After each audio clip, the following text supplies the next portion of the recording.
وہ اللہ جسے چاہتا ہے اسے عزت دیتا ہے اور جسے چاہتا ہے اسے ذلت دیتا ہے۔ وہ تعز من تشاء و تذل من تشاء۔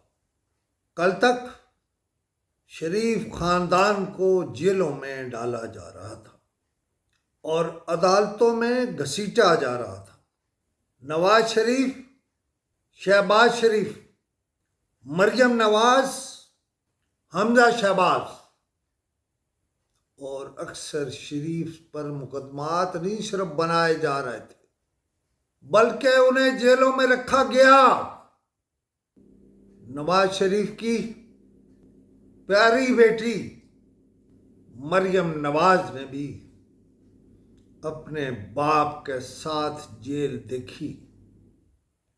شہباز شریف کے فرزند ارجمند حمزہ شہباز نے تو جیل میں رہنے کا ریکارڈ قائم کیا۔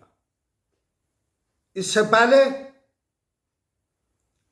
جناب آصف علی زرداری نے جس طرح جیل کاٹی تھی، اس ملک میں صحافت کی لاج جناب مجید نظامی مرحوم نے کہا تھا،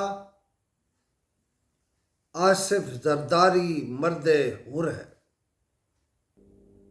کہنا یہ چاہتا ہوں کہ اس ملک میں رواج نہیں تھا کہ بہو بیٹیوں کو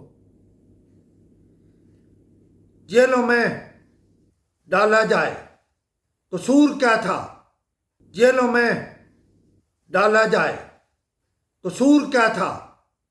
انہوں نے رات دن ملکی ترقی کے کام کیے اور ریکارڈ قائم کیے، لیکن ان پر کرپشن کے بے بنیاد الزام دھرے گئے۔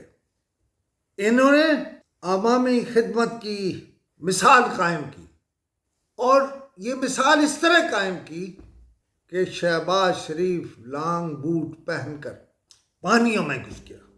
کہنا یہ چاہتا تھا کہ میں عوام کی خدمت کے لیے ہوں، اور پھر ان آنکھوں نے دیکھا اور کانوں نے سنا کہ شہباز شریف نے وزیر اعلیٰ کہلانے کے بجائے خادم اعلیٰ کہلانا پسند کیا۔ شہباز شریف نے اتنے ترقیاتی کام کیے کہ بین الاقوامی ادارے بھی حیران رہ گئے، اور اس سپیڈ سے کیے کہ بین الاقوامی اداروں نے اسے پنجاب سپیڈ کا نام دے دیا۔ وہ جو میں نے شروع میں کہا